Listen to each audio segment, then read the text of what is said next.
Hi everyone, welcome to our imprint of conversations with realtors on Grab Your Keys. So we have Rachel here today. Rachel, thank you so much for joining us. Thanks for having me. So exciting. You're with Compass, and why don't you tell us a little bit of the areas that you serve? So I actually serve the entire greater Philly area. I started my career in 2004, and at that time I lived in the city. So, as my career, progressed, so did my friends. Right. We all started out in the city, and then eventually, everybody kind of moved on to the suburbs. Not everyone. And then now that I'm older and people have, children going to college or parents who are empty nesting and want to go back to the city, I really cover all counties. Yeah. So are you seeing a lot of that, people who want to go back to the city? Somewhat. I've helped a few people find condos in the city. Not so much recently, but I would say a few years ago it was a little bit more popular than it is now. But it still happens. That's great. Yeah. What made you become a realtor? It's a really interesting story. So I was in advertising prior to real estate, and I started my career at Philadelphia Magazine and then moved on to Philadelphia Weekly. And at Philadelphia Weekly, one of my accounts was real estate. So, that was formerly the Welcome Mat. And it was this free newspaper that was delivered to the doorsteps of every home in the city. So anyone that was looking to buy or sell a property looked in the Welcome Mat, which became Philadelphia Weekly. So every real estate agent in the city advertised. It was their main source of advertising. So I became friendly with the top players because they were my clients. Right. And eventually I moved on. I was recruited away from Philadelphia Weekly by AOL Time Warner. Okay. And sold internet advertising way too early. The world wasn't ready for the internet yet, and people would laugh me out of their business and say this internet Little did they know. Not gonna last. It's not gonna last. Now we can't live without it. And eventually my division was dissolved and I got laid off. And I decided to try my hand at radio. It was the one medium that I didn't do yet. I was there for a month and unfortunately in a head-on collision on Kelly Drive and couldn't work. So yeah, it was crazy. You're lucky to be here. Yeah, for sure. So a friend of mine was a realtor, and we got to talking, and she was like, you should go get your license. And I always was interested in real estate. I love, looking in people's houses and being a voyeur. So I convinced two friends of mine to go to classes with me. I thought if I could sit at home and recuperate, I can sit in a classroom. So that's what I did and got my license. And from there, my career took off. Yeah, that's amazing. Yeah. What do you feel your three keys? I mean, you're successful. Let me get that out of my mouth. A successful realtor. Yeah. What do you feel your three keys to success has been? Or what do you think any three keys to success in real estate is? I think I had some really great mentors along the way. Prior to advertising, I worked at a company called Carbarth Associates. All right. They're an equitable company, financial planning. And I worked directly for a man named George Carr. He was the founder of the company, self-made man. He kind of rescued me. It was my first job, and I started working for this guy who bounced his paychecks to me, and I was sitting at my desk, right out of college crying. I couldn't pay my bills.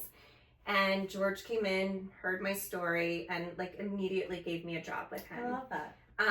And he is the most influential person, I think, to this day on my career, because I got to learn from the very best. Right. He was a self-made man. He was very disciplined in everything that he did. This is 1994, right. And he had a brick cell phone. He had a driver, not to be pretentious, but to be efficient. So he lived, probably 10 miles from his office, but every second counted. Right. And so he had a cell phone and a driver so that he could make phone calls on his way to work and on his way home from work. Right. And just seeing him stick to his routine and stay connected to people. Right. And be something of value.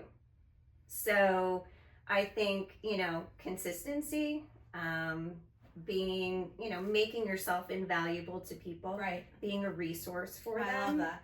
And, just getting up and grinding every day. So routine, consistency, develop relationships, build value. Yeah. All very keys to success. Absolutely. Do you think that when people are looking at homes, you obviously have first-time home buyers, women home buyers. Yeah. What do you feel they can learn from those 4 keys to success in finding the house of their dreams? I think, kind of goes hand in hand, especially in this market, right? Like, there's no inventory. So I am struggling right now with a handful of buyers, and it's, having patience, sticking it through, being consistent in your search, and being ready to go when something happens. How would you prepare someone to be ready to go? Getting pre-approved. Well, not because I'm sitting here with you, but it's important. That's the first thing, is really just knowing what you can afford. And especially first-time home buyers, I really do a lot of hand-holding. Right. A lot of long bullet-pointed emails. Right. To kind of give them the steps of what they need to do to prepare, what to expect with the process. And clear communication through everything. Yeah, and I think being creative and having that team between realtor, mortgage person, buyer is super important to know. Yeah. Can you put a cash offer in even though you're going to have a mortgage? Right. Can you do something not contingent even though you know that you're going to have the house be contingent? Correct. Yeah.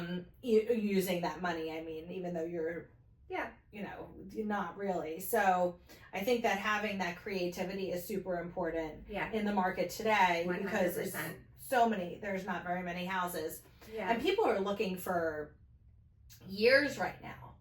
Yes. So you really have to develop that relationship with them. Yeah. Day in and day out. I closed a deal in November with a first-time home buyer, and we had been looking for 3.5 years. Yes. So, and again, a lot of realtors would have given up on that person. And, I've been doing this since 2004. Right. I did have a stint in management and came back to sales, but, you have to really prepare your clients and be in it for the long haul. I mean, this is a relationship business. And if you're in it for, quick results, do something else. What do you think one piece of advice that you constantly give to your buyers would be? Again, just having all your ducks in a row. And, it does take losing sometimes to win. That's true. So, you're going to have challenges and face disappointment, and you're going to learn from those challenges and disappointments and be ready to, win the next time. Right.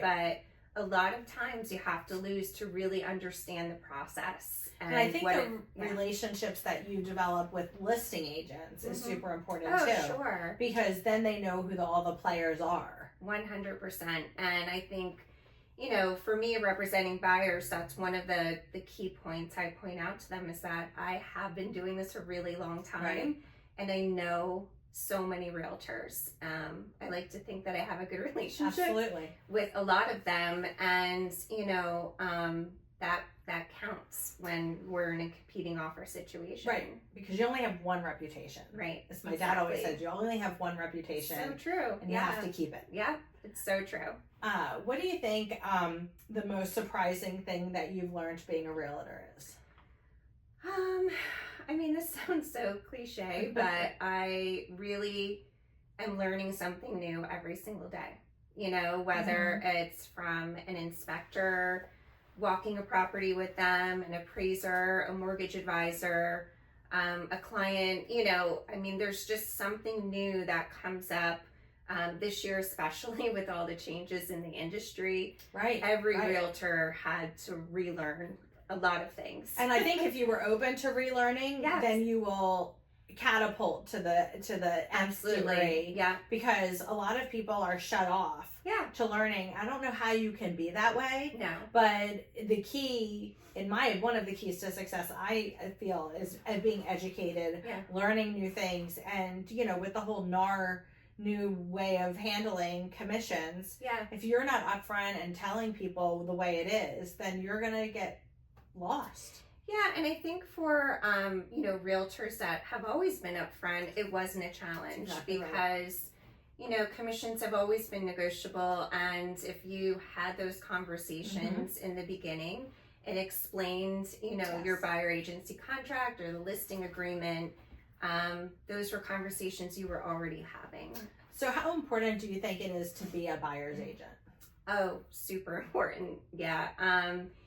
You know, I think a lot of people think that, you know, it's just simple. You just go and find a house. I'm going to put an offer in and get the deal done. But there's just so many moving parts to it that, you know, unless you're in it and experience it, you don't understand. I actually just had a cousin call me. It's not a buyer agency situation, but, you know, she was asking for some advice. They don't live in the area, and they're selling her husband's, one of her husband's houses. And she said, you know I could do this on my own, but like, why put yourself at risk? Right. There's so many things that could go wrong. I don't think people realize that there's probably 100 things that could go wrong or more from start to finish, from contract to close. Yeah, for sure. And you're pretty much navigating all of those things that can happen.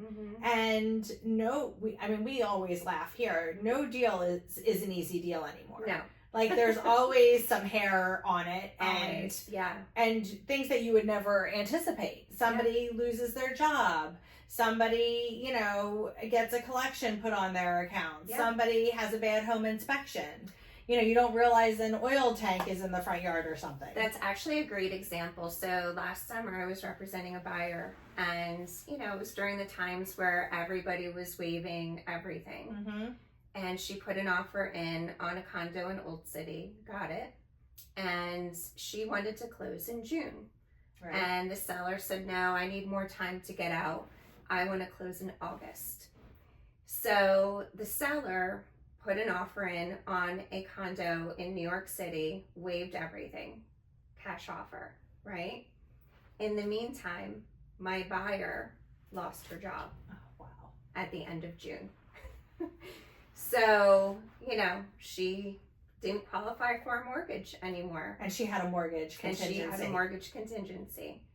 So, and that's so funny, because I always tell people, if you feel that you're not going to leave, you're 1,000% sure you're not going to lose your job, you can take off the mortgage contingency. But if there's any chance of you losing your job, don't take off the mortgage contingency. Totally, 100%. And so, you know, I felt really terrible for that seller and did everything I could to help that agent, you know, find another buyer. You know, but things happen. And Life it was happens. Nobody's fault. Yeah. But it's a great example of why you should have a realtor. And to go over all those bullets and understand where they're coming from, and understand, you know, everyone's willing to take risks right now, but understand what those risks are in order to get that house. Like lots of people right now are also waiving like the home inspection. How do you feel about that? Do you waive the home inspection but do a home inspection? Like, how does that? Yeah, I have really mixed feelings about it, and I'm upfront with my feelings. You know, I discuss it openly with my clients and let them know that they have to be 100% comfortable with it. I probably would never do it personally, but I understand that it needs to be done in certain situations. So I do have inspectors that will come along and do a walk and talk. they all hate that name. Right. But they come along and, you know, it's a visual, Mm-hmm. you know, it's not a written report. And so that will sometimes, you know, help buyers who are in that position. Right. But there are some times when you have to. Yes, to get the house. You have to. You're right. Absolutely right. Yeah. Tell us about a memorable event about showing a house. Any good, juicy, memorable events? I have a lot. Especially, you know, back in the early 2000s in the city, mm-hmm. you know, showing homes. I mean, I've walked in on people in bed, getting showers. Yeah, like anything. You know. And you have to handle that situation. Yeah, it's crazy. And you're like, didn't you know? Yeah, like you got the confirmation when you were coming. But to be fair, back then we didn't have all of the online, you know, right, because you were looking in books. Right. We didn't have text messaging to remind people that we were coming. There was no showing time to make the, you know, appointments and let the sellers know. So it really was like people writing it on a calendar and having lockbox codes written down, and you know, so I can see where it would, you know, go awry, but it doesn't happen as much anymore. How do you, I mean, being a realtor is 24/7. Yeah. So how do you balance like work and family? I don't. You know? Yeah. Let me know when somebody figures it out. Yeah. It's hard because I mean, I know sometimes with me, I'm always like, oh my gosh, no one's home to feed the dog. I know, yeah. Well, luckily, I have a really great, supportive husband. Yeah. He works from home, so that helps. He's there to feed and walk the dog when we need it. Yeah. So you know, but clients don't have boundaries sometimes. Yeah. And sometimes they can't have boundaries. You know, they have their jobs and they can't talk during work hours. So if you're going to be a realtor, you have to know that this is a 24/7 work on vacation. Yeah. You know, I went to Napa last spring with my sister and niece and negotiated, you know, a sale. I was listing a home and woke up every morning at 4:30 to talk to my clients for an hour every morning, you know, so I was tired. I was ready for the wine. Yeah. I was ready for wine, for sure. Well, what a great place to be waking up at 4 o'clock in the morning to drink wine. Right. So that is nice. But I know that realtors are always on. Yeah. And having a team is really important. How do you make sure that the people that you work with are the right people for you? Again, I think it's years of experience, and you know, just like a person would choose a realtor, they usually ask, you know, a friend or a family member who you've worked with and have had a good experience with, and realtors talk with all that reputation. You know, so we're a tight knit group of people, and you know, there's, especially with Compass, we have built-in communication tools where we're asking one another for referrals to everything, you know. Yeah, you can refer to the United States because there's Compasses everywhere, and I think that's a great network that you have with Compass. 100%. For sure. But once you find them, you stick with them, you know. I mean, you know, you're part of my team, and you know, it's not always a good fit for everybody, so you know, I have a big team. Right. So if it doesn't work out with one, you know, inspector, then we're going to move on. If you didn't like that person's personality, fine, have somebody else. Yeah, and I say the same thing for appraisers. Lots of time people don't realize we usually do. If the house doesn't come in at value, we do a second appraisal. Sure. And that's not normal, but it's also part of the team. And we haven't had that happen in a while because the values of houses have been crazy and good. But what comes around will go around. So we will see that again. And having someone with your experience who has had the test of time and has seen a buyer's market and has seen a seller's market and is ready to negotiate all of that is so important. Just the skill of negotiation is in itself a evolving learning experience. Oh, for sure. I couldn't imagine being a brand new agent in this kind of market. I really, you know, there's just so many tools in your tool belt that, you know, it takes experience to know what to do. right? So if someone wants to get in touch with Rachel, how would they do that? Oh gosh. Well, you have your website. All you have all the pretty houses. Yes, I love alltheprettyhouses.com. Yeah, my husband actually came up with that, so I cannot take the credit. We live across the street from a horse farm, and all the pretty horses. Book was an inspiration. So I'm my website, social media, cell phone. Okay, all those ways. Well, we thank you very much for being on Grab Your Keys, and we look forward to seeing you at all the different platforms. Yes, thanks. Same. Liking all the pretty houses. Thank you. Have a great day.